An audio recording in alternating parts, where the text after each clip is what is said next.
안녕하십니까. 간격 조절이 가능한 지하철 승강장 안전 발판에 대한 설계에 대해서 발표할 경기대학교 이준성입니다. 배경 및 목적으로 국내 지하철은 사상 사고를 감소시키기 위한 노력으로 안전시설에 관해서 꾸준히 관심을 보였고, 이러한 관심을 통해서 각종 정책과 시설을 도입해 왔습니다. 그러한 결과 현재 지하철 역사에는 승강장, 스크린 도어와 휠체어 승강기와 같은 안전시설이 설치되어 있습니다. 지금까지 많은 노력에도 불구하고 국토교통부에 따르면 연간 평균 약 65건의 실족 사고가 발생한다고 합니다. 요 승강장 구조상의 문제라든가 단차가 발생하는 문제 등으로 인해서 전동차 출입문과 승강장 사이의 틈새 실족하는 사고는 지속적으로 발생하고 있습니다. 이와 같은 승강장 틈새가 크게는 28cm까지 벌어지는 경우도 있습니다. 본 연구에서는 1차적으로 안전 발판의 설계를 위한 기초 연구를 수행했는데요. 이때 안전 발판의 재료를 뭘 선택할 것인가, 재료에 따른 물성치를 분석했습니다. 이 분석된 물성치를 토대로 해서 현재 설치되어 있는 기존 안전 발판의 단점인 경제성을 보완하면서 안전성까지 고려하고자 최적 설계를 수행하였습니다.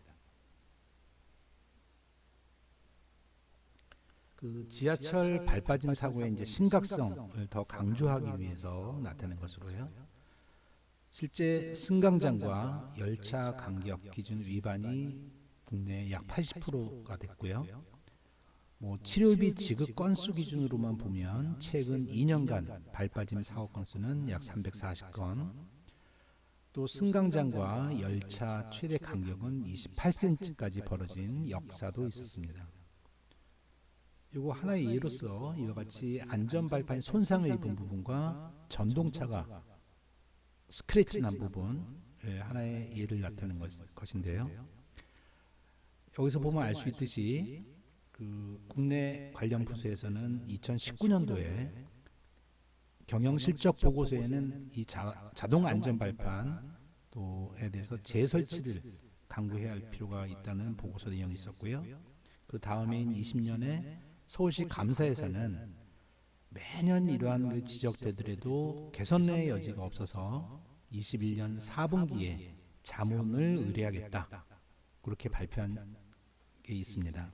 근데 해가 지날수록 계속되는 무성한 계획만 올라오고 실질적으로 해결 방안을 찾지 못하고 있는 실정입니다. 그럼 이와 같은 왜 안전 발판의 한계점, 또 해결책이 없나 따져봤더니요.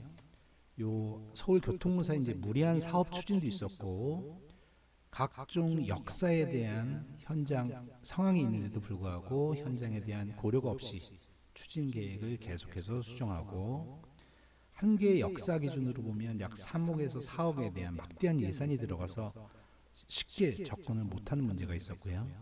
또 안전성 검증에 대한 이제 감사원의 지적뿐만 아니라 발주 비용이 터무니없이 비싼 관계로 업체가 포기하는 그러한 경우도 있었습니다. 안전 발판의 이제 종류는 크게 세 가지, 즉 고정식 안전 발판과 접이식, 슬라이드식 안전 발판 등 이제 세 가지로 나눌 수가 있는데요. 이 고정식 안전 발판은 역사의 요 틈새 내에 고정된 발판을 설치하는 겁니다.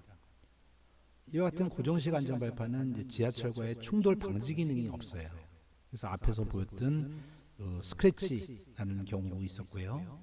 공정 단일화를 할 수가 없는 관계로 해서 이제 비용이 증가되는 그러한 문제점도 있었습니다.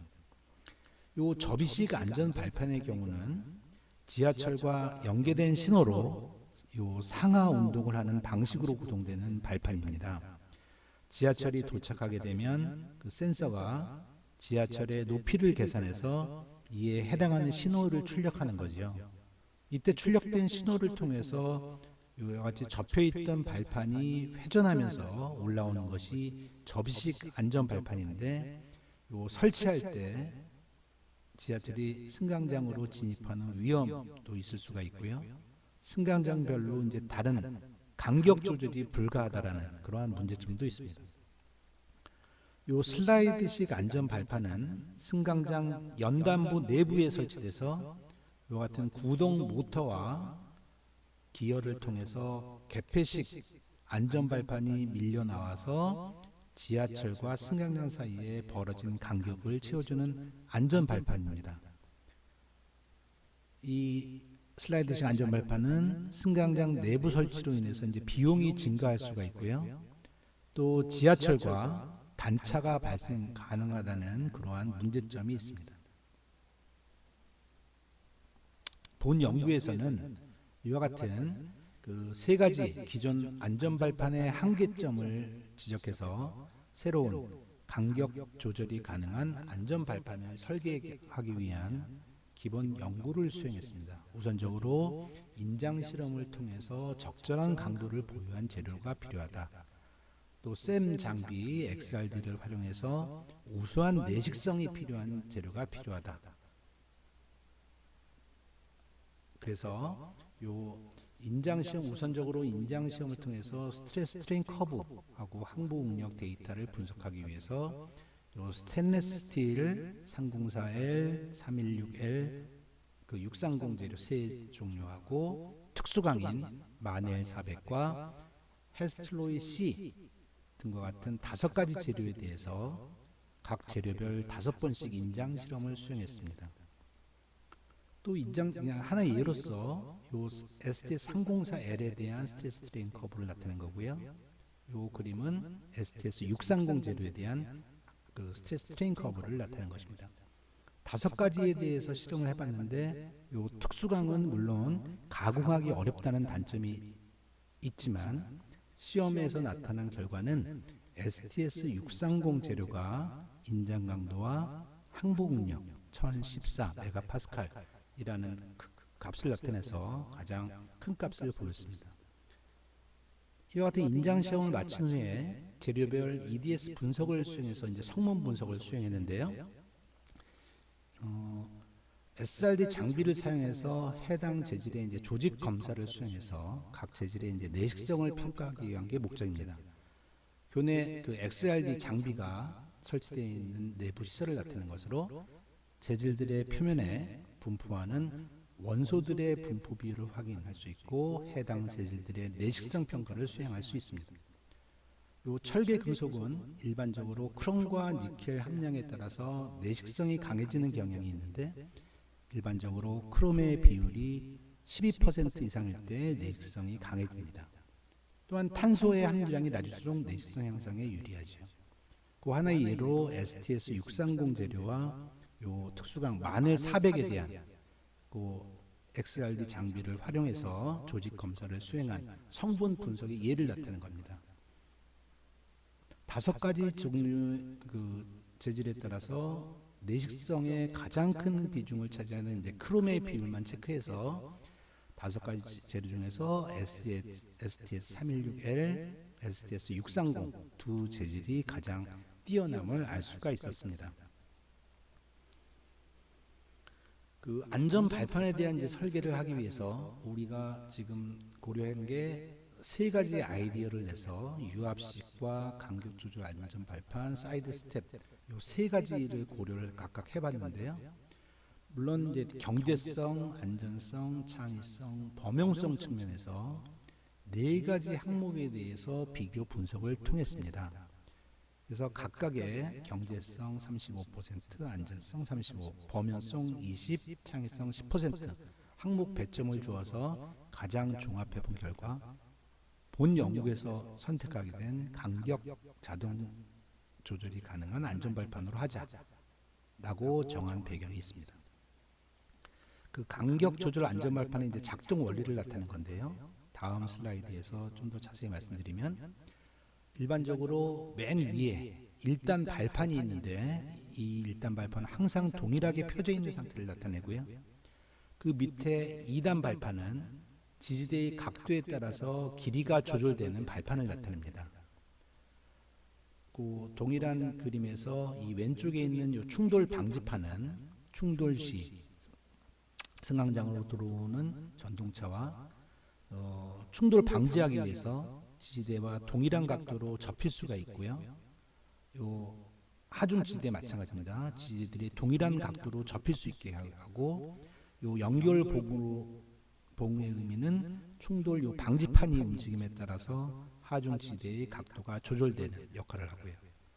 또 그 2단 발판 아래에 보이지는 않지만 그 홈을 따라서 이동하는 볼 베어링과 같은 볼을 갖다가 설치를 하게 되는 그러한 작동 원리를 갖고 있습니다. 일반적으로 설계 절차는 크게 그 전처리 형상으로서 그 트레이닝 데이터하고 테스트 데이터를 준비하는 과정에서 유한요소 해석 시스템을 이용해서 유한요소 해석을 합니다. 그 결과값들을 찾아 데이터를 축적한 다음에 뉴럴 네트워크를 학습시키게 됩니다. 그럼 학습시키게 되면 이 뉴럴 네트워크를 그 평가 툴로서 활용할 수 있게 돼서 이게 안전해를 구할 수가 있습니다. 그래서 설계 절차는 처음에 유한요소 해석을 수행한다. 유한요소에서 수행한 결과값들을 그 뉴럴 네트워크를 활용해서 그 피지컬 밸류와 설계 파라미터로 나타내는 값들을 갖다가 비교 분석해서 훈련된 뉴럴 네트워크가 마치 유한요소 해석을 하는 것처럼 우리가 사용할 수가 있습니다. 우선 지지대 개수에 따른 이제 해석 결과를 나타내는 것으로서요. 뭐 지지대 개수가 뭐 3개, 4개, 5개 여러 개가 있을 수 있겠습니다만 기본적으로 이와 같은 해석을 통했는데 3개일 때 최대 변형량, 4개일 때 5개일 때. 그래서 3개에서 4개, 5개 개수가 올라갈수록 최대 변형량이 작아짐을 알 수가 있었습니다. 또 볼 개수에 따른 이제 해석 결과를 나타내는 것으로서요. 그 안전 발판에 최대 허용 수직 분포 하중을 500kg 포스를 주었을 때 볼 개수에 따른 변형량을 알아보고자 진행한 유한요소 해석입니다. 이 안에 볼 개수가 1개일 때, 3개일 때, 5개일 때 마찬가지로 최대 변형량이 0.00174, 172, 170 이렇게 줄어듦을 알 수가 있습니다. 그 최종 설계안을 보면요, 경제성과 안전성을 고려해서 선정한 지지대 개수, 볼 개수, 또 재료 스테인리스 스틸 630 토대로 계산한 결과 이 발판의 두께는 10mm로 결정되었습니다. 이 지지대가 직접적으로 지지하는 발판인 2단 발판의 두께를 이제 10mm로 결정한 것이고 1단 발판의 두께는 지지점이 2개일 때의 경우로 계산해서 23mm로 모델링을 한 것입니다. 최종 설계안 보면 각도가 45도 또 완전히 펴졌을 때 두 가지 경우에 대해서 최대 변형량과 최대 응력 값을 갖다가 산정해 보았습니다. 또 45도일 때 응력값, 완전히 펴졌을 때가 더 변형량이 크지요. 0.016. 그 다음에 완전히 펴졌을 때 최대 응력값이 21.7MPa. 그래서 최종 설계안에 대한 구조해석 결과를 이제 요약해 보면요. 45도 접혔을 때 변형되는 최대값, 완전히 펴졌을 때 최대값, 최대 응력값 나타내면 완전히 펴졌을 때가 21.7MPa를 나타냈어요. 그런데 보면 스테인리스 스틸 630의 허용력은 1014로 아주 안전함을 알 수가 있었고요. 심지어 재료를 STS 316L로 정했다 하더라도 항복력인 509MPa보다는 아주 작아서 안전함을 알 수가 있었습니다. 결론부를 말씀드리면 이와 같이 간격 조절이 가능한 안전 발판을 사용하게 되면 매우 작은 변형량과 작은 응력, 충돌 사고를 예방할 수 있는 안전성 확보에 좋고요. 단일화 공정이 가능해서 제작 비용이 절감하고 콘크리트를 절단하는 안에서 공사 비용도 절감되고요. 동력원을 필요로 해서 에너지 비용이 절감된다는 경제성 향상을 도모할 수가 있습니다. 이상입니다. 고맙습니다.